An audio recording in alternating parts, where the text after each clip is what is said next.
안녕하십니까. 권순장의 브릿지 권순장입니다. 오늘은 저보다 조금 더 잘생겨진 저희 김현우 소장님을 모시고 여러분들이 평소에 궁금해하시는 재테크 상식이라고 그래야 되나요? 그런 부분에 대해서 이야기를 한번 나눠보려고 그러는데. 예, 안녕하세요. 저는 김현우라고 하고요. 목소리를 라디오에서 들으신 분들이 간혹 계실 겁니다. MBC 라디오 손에 잡히는 경제에 8시부터 8시 반까지 요즘에는 데일리로 아침마다 나오고 있고, 그 다음에 유튜브도 이름이 돈구멍 TV. 누가 지었습니까? 그거 돈구멍. 너무 잘 졌죠? 네. 돈 새는 구멍을 막아드리는 돈구멍 TV 하고 있고, 요즘에 또 새로운 채널을 런칭해서 골드러시라고. 네. 그것도 아세요? 제가 보스 연부장님. 연불리님. 예.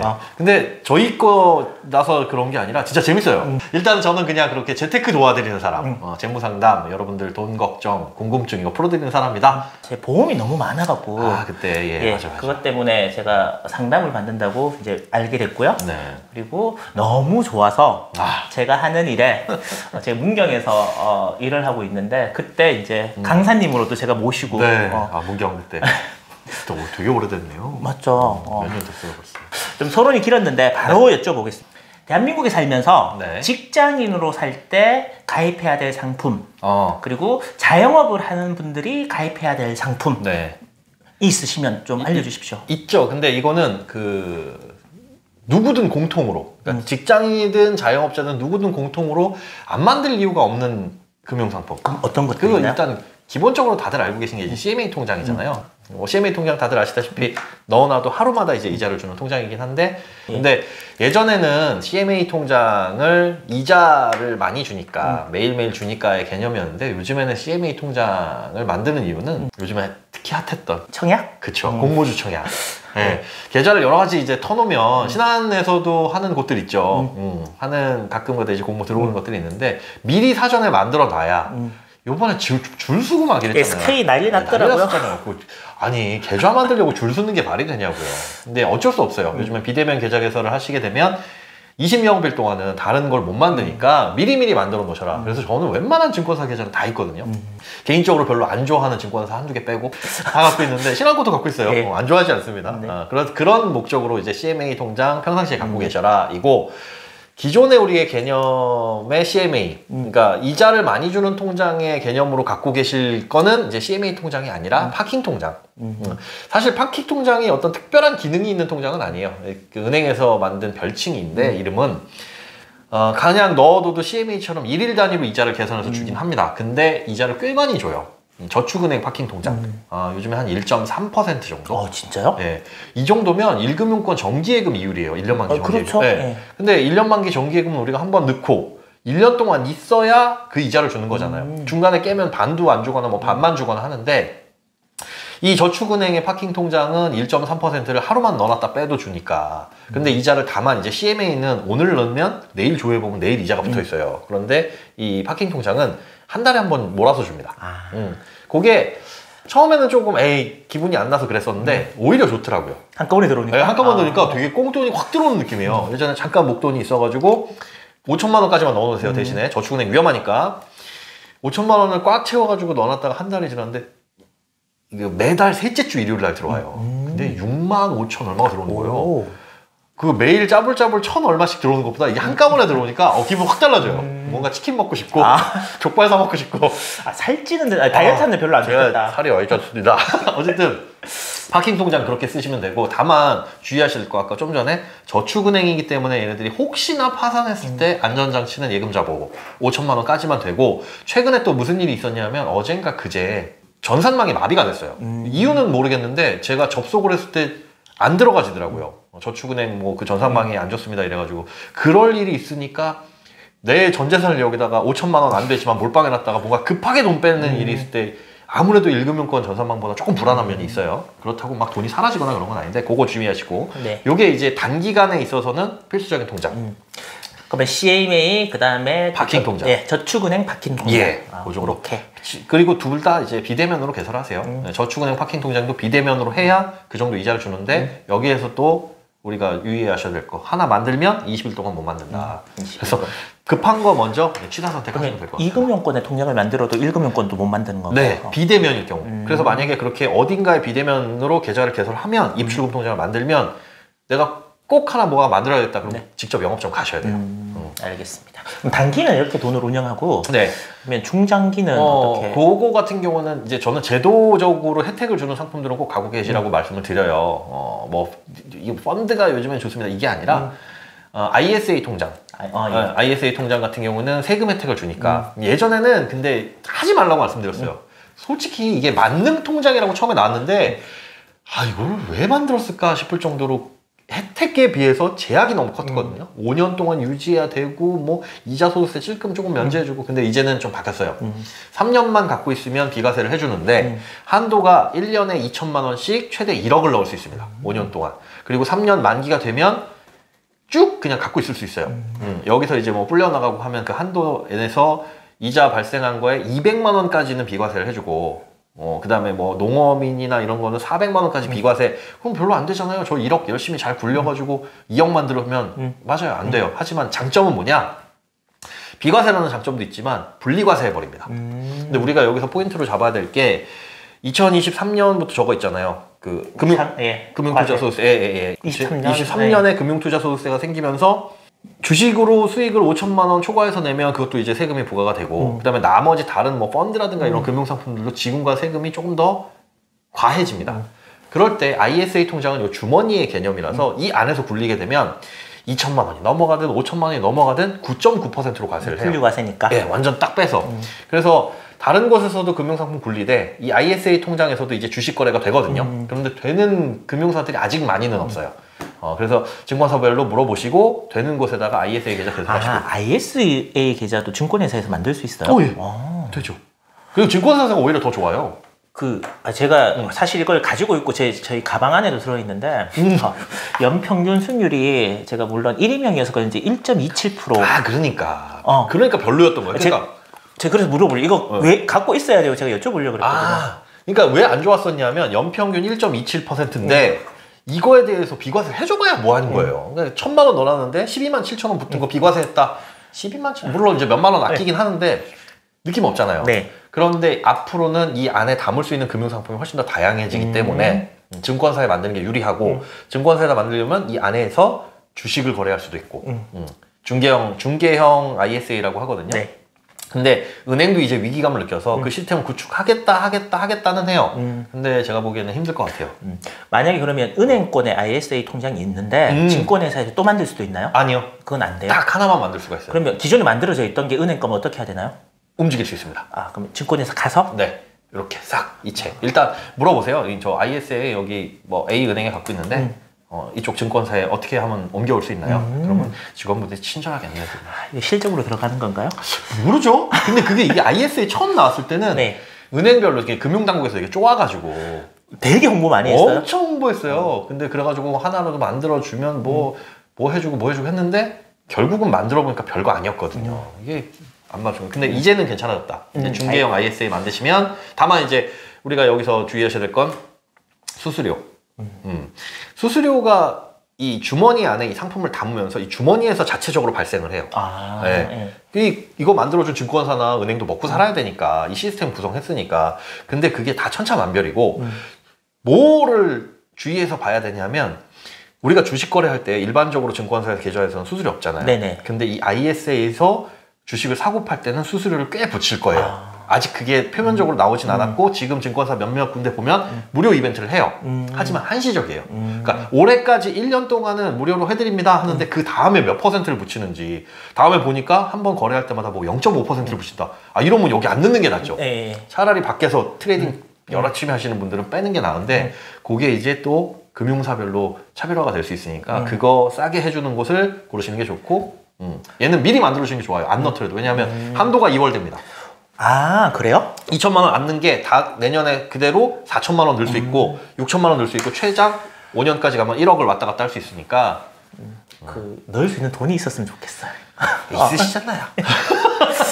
그러면 ISA 통장은 만들어 놓으라. 그리고 은행보다는 증권회사가 더 훨씬 낫다? 낫죠. 예, 훨씬 오케이. 그럼 또 중장기로 할 때 저희들이 만들어야 될 통장 장기적이죠. 이제는 많이들 하시는 ISA는 5년이니까 네, 일단 3년이 3년 짧아졌어요. 3년, 예, 3년. 그게 좋아요. 예전에 5년이었는데 얘는 3년으로 짧아졌고 연금저축. 연금저축. 네, 연금저축 중에서도 무조건 연금저축 펀드. 연금저축 보험 안 돼요. 절대 절대 안 돼요.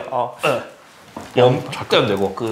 이게 연금 보험회사에서 되게 싫어합니다. 싫어해도 어쩔 수 없어요. 그거는 저는 사실만을 말하는데 왜 안 되냐, 왜 안 좋냐, 수수료를 너무 많이 떼.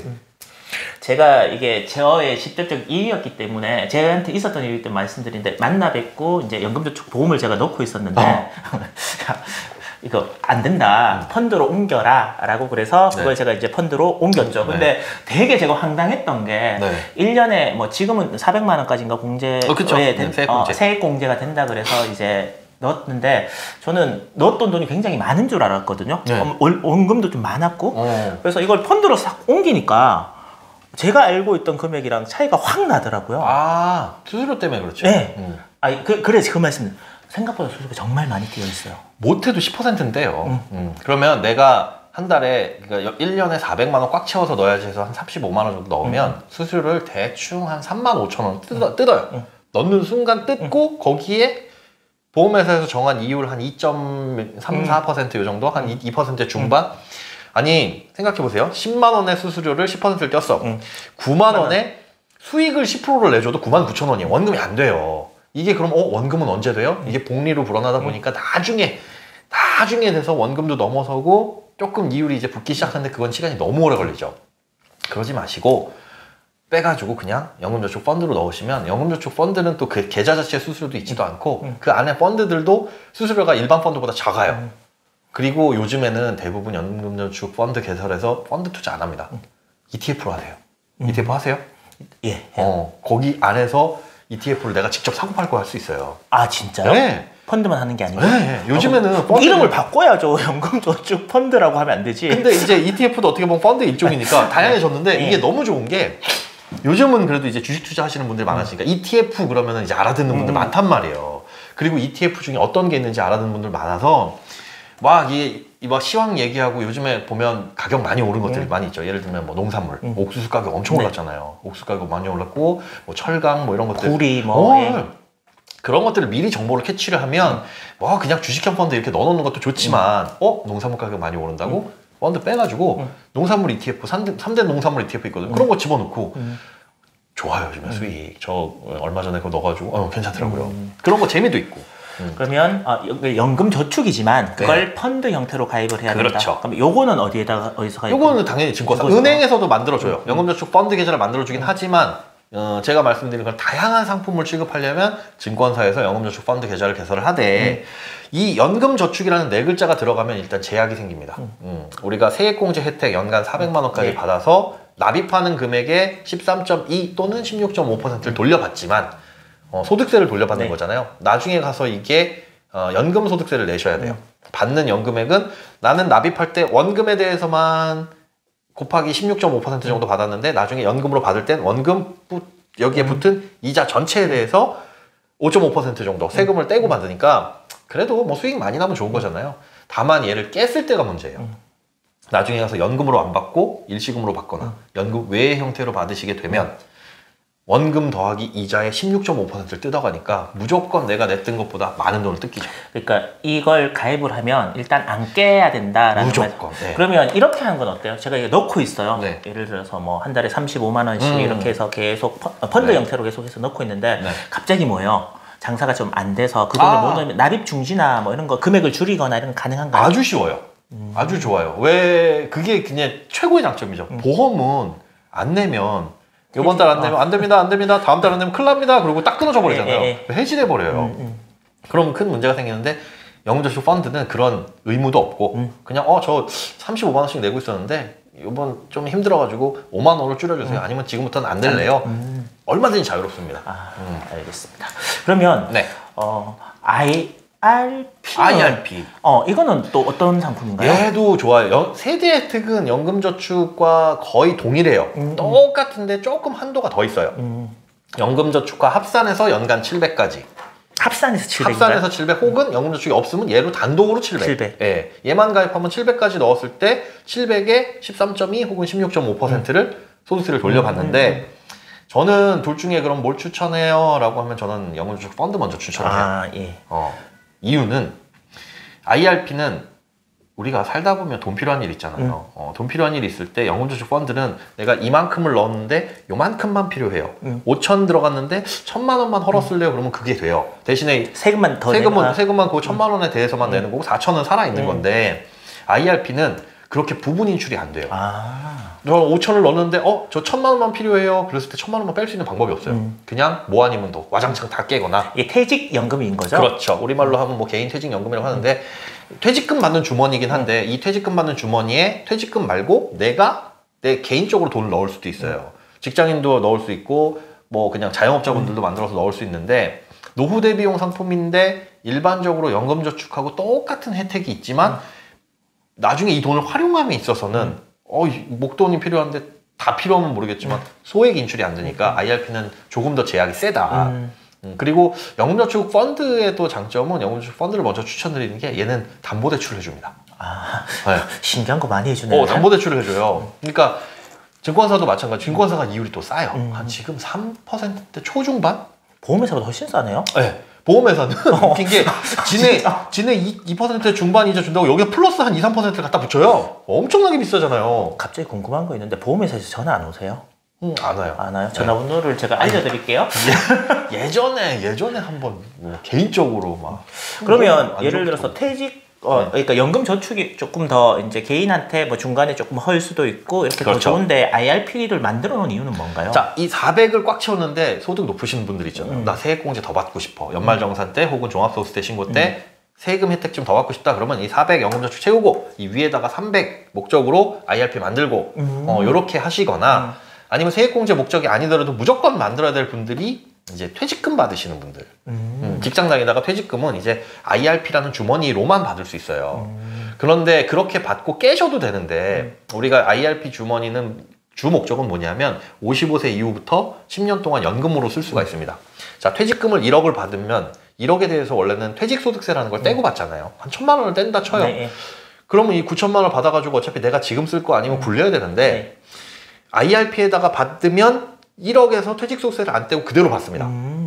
받아가지고 세금을 그럼 언제 떼냐? 얘를 깨서 쓰는 순간 1,000만 원이 날아가거나 아니면 그 1억을 잘 굴려가지고 나중에 이걸 연금으로 받을래요 해서 연금으로 받으면 그때 지금 내야 될 퇴직소득세 1,000만 원에 30%를 할인해줘요. 그 70%만 내면 돼요. 세금도 30%가 할인되는데 좋은 점은 이 1억을 받아서 세금 안 뛴 이 1억으로 굴릴 수가 있다는 거죠. 뭐 거기에서 ETF나 뭐 이런 것들. 그쵸. 참. 제가 IRP 계좌에서 네네. 해외 ETF를 거래하면 수수료 부분이나 세금 부분이 더 세금 부분이 더 저렴하다라는 얘기를 들었는데. 근데 해외에 상장된 건 안 되고. 예. 뭐 우리나라 주식시장에 상장돼 있는 뭐 미국 나스닥 그런 거. 필라델피아 반도체 지수. 그쵸. 예, 이런 ETF들은 네. 해외 건 안 되고. 네, 해외에 상장된 건 안 돼요. 무슨 뭐 미국 주식시장에 상장된 뭐 VNQ 뭐 이렇게 이런 거 그런 것들 뭐 쏙슨가 싹슨가 뭐 그것도 안 되고. 이런 거 안 되고 우리나라 주식시장에서 코스피 안에서 찾아봤을 때 ETF 이런 것들은 고를 수가 있어요. 예. 그런데 자, 국내 주식과 관련된 ETF, 그러니까 무슨 ETF, 코스피 뭐 100, 아니면 코덱스 200 뭐 이런 것들 있잖아요. 네. 우리나라 주식과 연동된 그런 ETF는 양도 차익에 대한 세금이 없습니다. 10,000원에 샀다가 50,000원에 팔아도 40,000원 그냥 내가 꿀꺽 하면 돼요. 그런데 해외에 관련된 거나 아니면 그런 주식이 아닌 뭐 채권이라든가 혹은 뭐 원자재라든가 이렇게 되어 있는 ETF들은 차익에 대해서 15.4%를 원천징수합니다. 그러니까 10만 원을 넣었는데 100만 원이 됐어. 그럼 90만 원 차익이잖아요. 네. 그거에 15.4% 떼는데 이 IRP라든가 연금저축 펀드에 넣어놓은 이 돈으로 ETF를 거래를 하면 세금이 안 나가요. 100만 원을 넣어가지고 이걸 1,000만 원을 굴려도 그걸 ETF를 미국 주식형 ETF에서 빼도 그대로 1,000만 원이에요. 그럼 세금은 언제 떼냐? 나중에 연금 받을 때. 연금 받을 때. 그때 연금 소득세 5.5% 떼니까 여기서는 해외 투자하시면 제일 좋죠. 그러면 이제 정리를 한번 해보면 네. ISA 계좌는 지금 혜택이 이게 바뀌어서 굉장히 좋으니 그렇죠. 증권회사에서 만드는 게 만드셔라. 좋다. 이왕 만들 거면 신한금토가 더 좋을 수도 있다. 이건 제 얘기입니다. 그리고 그다음에 연금 보험은 넣지 마라. 세액 공제를 받으려면 연금 저축 그것도 펀드로 넣어라. 이것도 은행보다는 증권회사가 더 낫다. 저 뭐 증권사에서 여기 무슨 뭐 그런 이해관계 얽힌 사람 절대 아닙니다. 오해하지 마세요. 여기 오늘 처음 오셨어요. 유료 광고도 아니고요. 이거는 제가 진짜로 객관적으로 말씀드리는 거예요. 그리고 이제 IRP는 근데 직장을 다니면서 하시는 분들은 거의 대부분 다 가입을 해야 되겠다, 맞죠? 해야 되는 건 아니지만 만들어 놓으면 좋죠. 이거 IRP는 그리고 여러 개 만들 수 있어요.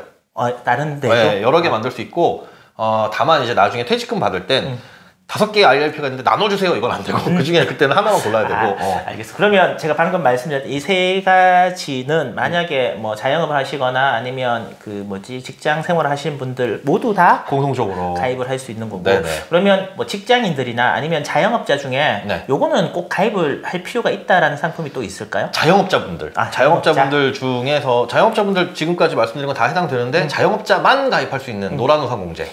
이게 참 이거 되게 좋아요. 되게 좋은데 이상하게 안 좋아하시더라고요. 소상공인 분들 별로 그거 나라에서 하는 거라 그런가?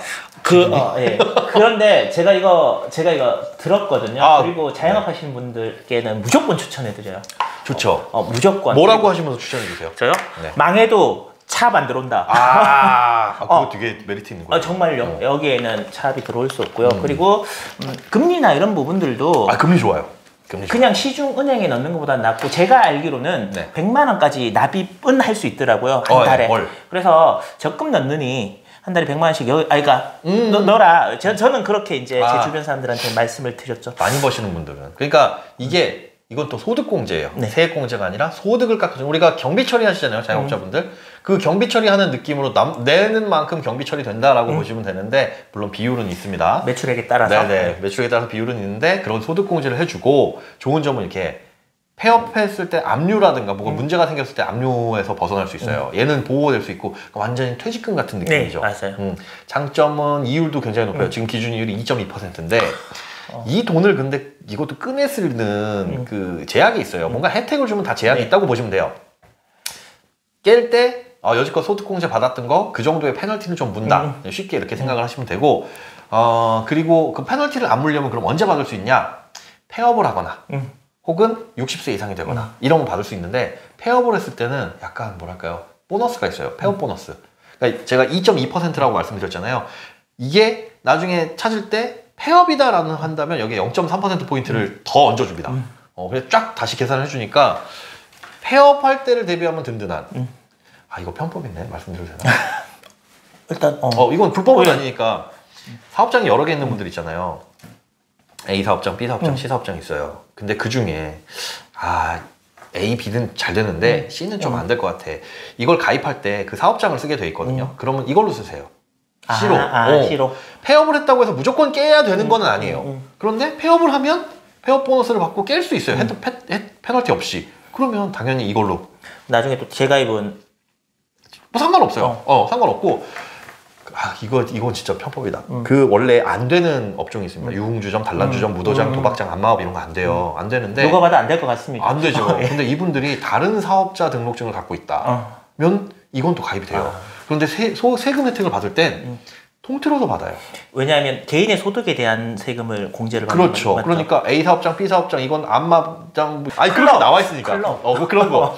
이거는 가입이 안 되지만 여기에 김밥집 이렇게 해가지고는 김밥집으로는 가입이 되고 소득공제를 받을 땐 여기서 나온 사업 소득도 다 되니까 이게 뭐에 악용이 됐었냐면 임대소득.